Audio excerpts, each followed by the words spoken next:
छत्रपती शिवाजी महाराजांचं स्मारक उभारण्यासह अहमदनगर जिल्ह्याचं विभाजन करून श्रीरामपूर जिल्हा घोषित करावा यासाठी गेल्या 43 दिवसांपासून श्रीरामपूर जिल्हा कृती समिती आणि शिवप्रहार प्रतिष्ठान यांच्या वतीने साखळी उपोषण सुरू आहे। मात्र शासन आणि प्रशासनाने कुठलेही ठोस पाऊल न उचलल्याने आंदोलनाच्या 43व्या दिवशी आंदोलनकर्ते सूरज आगे यांनी मुख्यमंत्री एकनाथ शिंदे आणि दोन्ही उपमुख्यमंत्र्यांच्या आजच्या शिर्डी दौऱ्याचं औचित्य साधत श्रीरामपूर बंदचं आवाहन केलेलं होतं।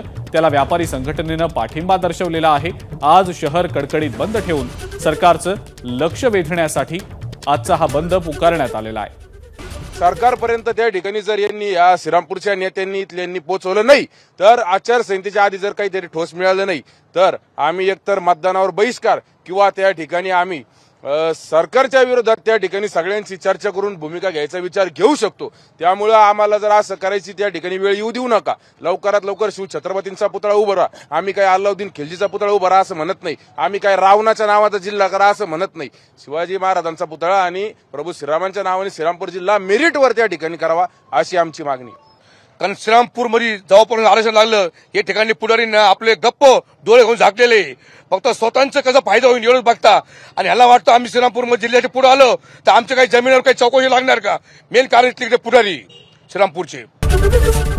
एबीपी माझा, उघडा डोळे बघा नीट।